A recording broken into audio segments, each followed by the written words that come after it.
A year ago, Jacob and Rebecca packed up their lives and moved to a new town, eager to embrace a fresh start. Jacob had been offered promotion, an opportunity too good to turn down, and the warmer southern climate added a tempting charm to the relocation.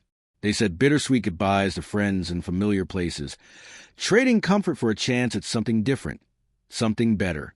For Rebecca, it meant not only adjusting to a new home, but also diving back into the workforce. Luckily, she secured a job quickly, an office position downtown with a reputable company. As she settled into her new routine, Rebecca began forming friendships, the most notable of which was with Chloe, a longtime employee at the firm. Chloe had been with the company since nearly its inception and knew all its quirks, unspoken rules, and hidden landmines.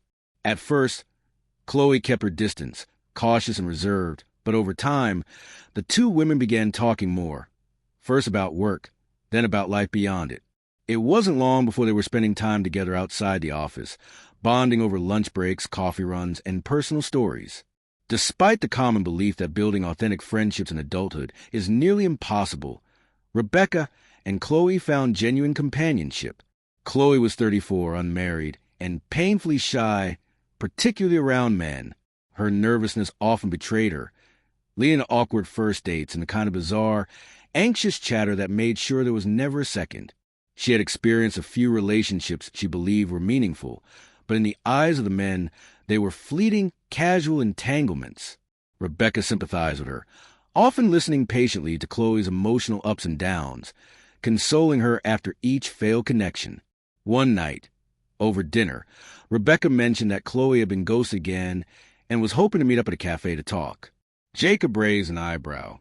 "A cafe, huh?" he said, his tone skeptical. "Are you sure she didn't mean a bar?" Rebecca shrugged. "I've never been there, but you know Chloe. No drinking. Not this time." Jacob chuckled and shook his head.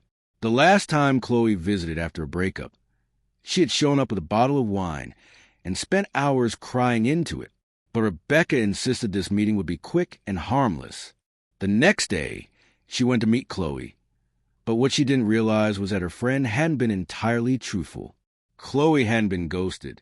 She was simply tired of being single and had decided to try something new: speed dating. A local group was hosting an event, complete with dim lighting, background music, and a circular arrangement of tables, each with a woman seated as men rotated around, spending a time minute with each before moving on.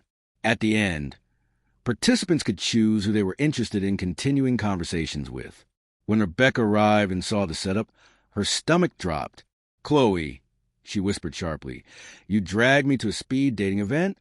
Chloe looked sheepish. "Please don't be mad. I wanted to come, but I was too nervous to go alone." "I'm married," Rebecca hissed, mortified. "You don't have to actually participate," Chloe insisted. "Just sit next to me, keep me calm." But the organizers weren't allowing spectators. And to make things worse, one of the women scheduled to participate had canceled last minute. Desperate not to disrupt the flow, they seated Rebecca at the empty table. Feeling trapped and flustered, Rebecca agreed to sit in, planning to quickly let each man know she was married and uninterested. The bell rang. The music started, and the men made their rounds. Some gave her compliments that quickly evaporated once they noticed the wedding band on her finger.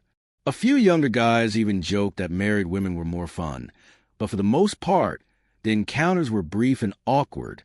Rebecca found herself quietly counting down the rounds, wishing the night would end. Across the room, she could see Chloe nervously fumbling through introductions, but slowly easing into the rhythm. Then came the final round. A tall, sharply dressed man in his 40s took the seat across from Rebecca. He had a magnetic presence and a confident, knowing smile. She was momentarily caught off guard. Before she could even lift her hand to flash her ring, he leaned in slightly and said, "I saw you the moment you walked in, and yes, I noticed the ring. Don't worry, we're just talking." There was something disarming about his tone. He introduced himself as Ethan and explained that his wife was fully aware of his presence at events like these. He claimed they helped him network for his restaurant business. He said many women attending weren't necessarily looking for love, but were in complicated situations or pressed for time. For him, Speed dating was more about connection than romance. Despite her internal protests, Rebecca couldn't deny the flicker of curiosity he sparked. Ethan was charismatic, intelligent, and undeniably attractive. For a fleeting moment, she forgot where she was. The timer buzzed too quickly. As he stood, he slid a business card across the table and said, "Let's grab coffee tomorrow. I'd love to hear your thoughts on a new restaurant concept I'm working on." Later that evening, Jacob asked casually how things went with Chloe. Rebecca gave a half-hearted response, leaving out the part about the event, and especially Ethan. She told herself it wasn't important, not worth creating tension over. But that night, she couldn't stop thinking about him. The business card seemed to pulse in her pocket, like a guilty secret. Over the following week, Rebecca grew quieter, distracted. She began spending more time with Chloe after work, taking long walks or grabbing lattes that stretched into hours. Jacob noticed a shift but didn't think much of it, until one afternoon he happened to see Chloe in the park. She wasn't crying or alone. She was walking hand in hand with a man, smiling like she hadn't a care in the world. That evening, Jacob asked Rebecca how Chloe was holding up. "Same old story," Rebecca replied with a sigh. "She cried on my shoulder for hours again." Jacob felt his stomach twist. He had seen otherwise. Something was wrong. A few days later, Rebecca again said she was meeting Chloe. This time, Jacob left work early and parked across from her office, watching. He saw her exit the building and head straight to a sleek, dark-colored car. A man stepped out, greeted her with a kiss, and handed her a bouquet of roses. Jacob's blood ran hot.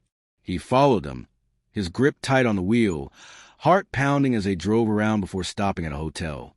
Unable to contain himself, Jacob raced after them, stormed to the car, and exploded. His fury manifested in a sharp slap to Rebecca's face and a punch to the man's jaw that sent him stumbling. "You traitor," he shouted. "Give me your keys. You're not stepping foot in my house again." Rebecca, trembling, fumbled through her purse and handed him the keys. She tried to speak, to explain, but Jacob silenced her with a curt wave and walked away. He had noticed a wedding ring on Ethan's hand, too, disgusted, betrayed, and furious. He went home and began collecting Rebecca's things, tossing them into garbage bags. As he pulled one of her dresses off a hanger, a small piece of paper fluttered to the floor. It was Ethan's business card. Something about it drew his curiosity. He looked up the company listed and found Ethan's face on the homepage, an image he now loathed. Jacob's next move was swift and calculated. He tracked down Ethan's wife and delivered the truth in a scathing phone call. She hadn't known. Her reaction was explosive. Fate, however, wasn't done with Rebecca. Ethan's wife turned out to be close friends with Rebecca's boss. Within days, Rebecca was fired without ceremony. Since she had been paid off the books, her employer refused to give her any of the wages she was owed. With no job, no home, and no allies left, Rebecca found herself completely alone. Even Chloe had moved in with her new boyfriend, leaving no space for Rebecca in her life. And so, in the space of mere weeks, Rebecca lost everything. Her husband, her reputation, her job, her so-called friend. All she was left with were her regrets, and the haunting realization that one night, one careless decision, had unraveled everything she once held dear.